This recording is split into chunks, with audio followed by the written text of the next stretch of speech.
Hey guys, malatos here. Before the video starts, I just want to tell you that we now have a Discord which is open and the link is in the description. Also, if you enjoy that content, feel free to like and subscribe. TF2 has an ego problem. You as a player, you are probably part of it. That sounds harsh, but when people talk about what's wrong with TF2, they usually go for the obvious answers first. But cheaters, Valve, and sure, those are real problems. But those are also the easiest problems to point at. The deeper problem is harder to explain, because most of the time it does not look like cheating at all. Most of the time it just looks like a normal casual match.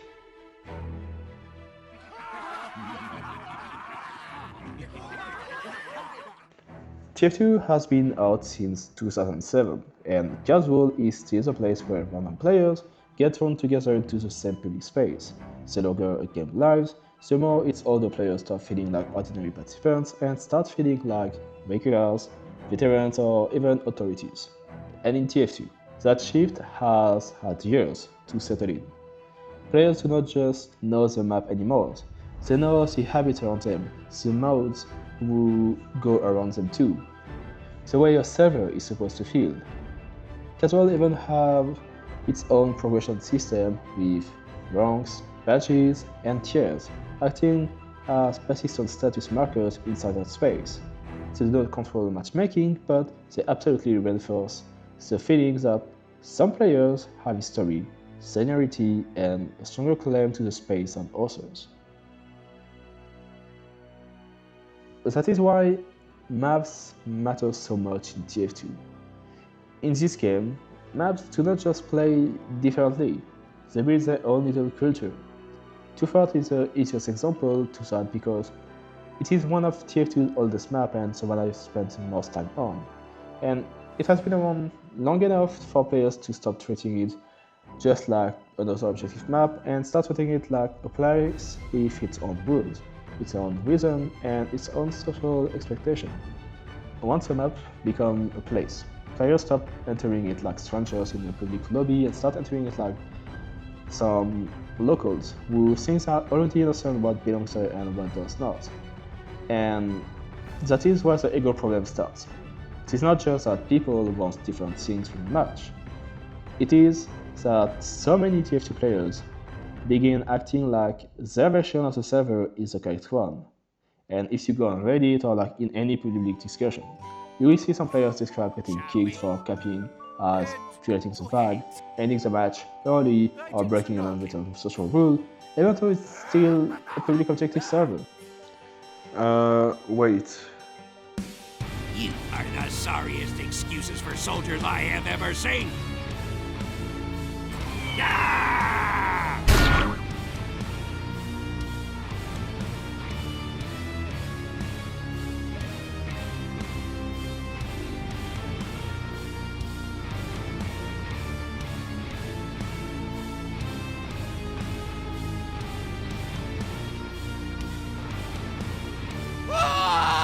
Welcome to the United States of you just got dominated!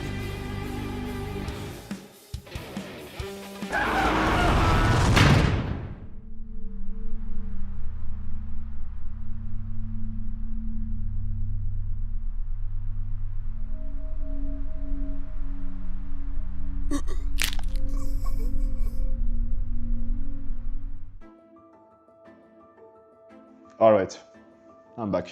And that's why I don't think it's exactly toxicity like I said in my previous video 3 years ago. But here I think the real issue is entitlement. The top scoring player thinks he has a social authority. The soldier thinks the medic belongs to him. The veteran thinks his habits are the correct habits. And the loud guy in chat thinks his reputation should become everyone else's problem. So TF2 players get an ego because they spend so long in the same public space that they start confusing familiarity with ownership. What begins as map knowledge slowly turns into the feeling that they have the right to define what a public match should be or not. And this is where it becomes a real problem for newer players. The new players enter TF2 like it's a video game. And older, ego-driven players often enter it like it is a social order or place where he has his own habits. So the new players is just trying to learn classes, maps, pacing, and all the chaos that makes TF2 what it is.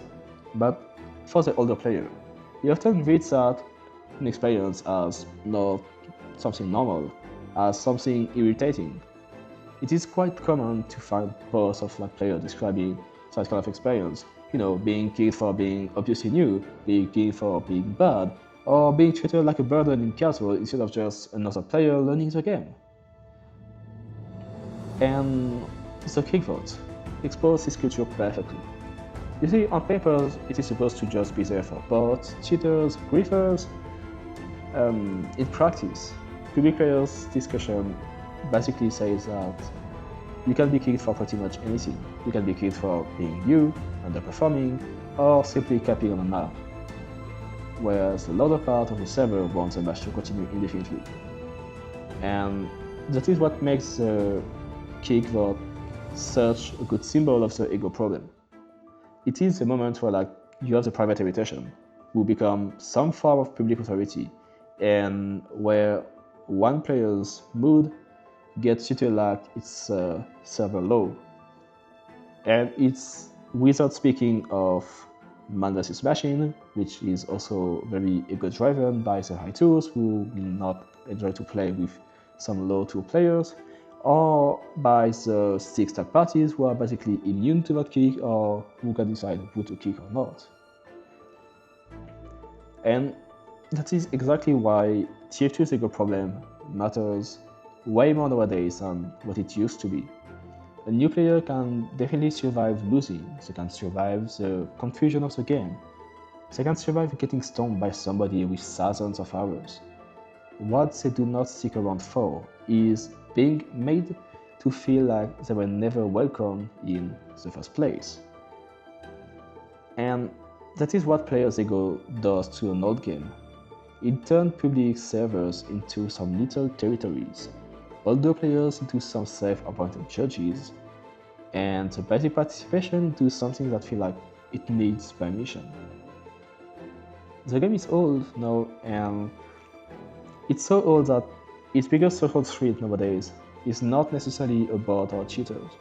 Sometimes it is just a long-time players who think the server belongs to him more than it belongs to the people still trying to discover it and discover TF2. So yes, TF2 have an ego problem. And the reason it has one is simple. The game has been around long enough for some players to confuse time with authority, experience with ownership. And that's why the average TF2 players can be just as exhausting as the just cheaters. Not because he's speeding or scripting, but because he thinks the public server should revolve around his standards, his habits, and his idea of what the game is supposed to be. And I think for a game this old, it's the worst thing it can become. Anyway, it was malatos. I hope you guys enjoyed the video. Feel free to subscribe, and again, Discord is open and feel free to join it. It will be linked in the description.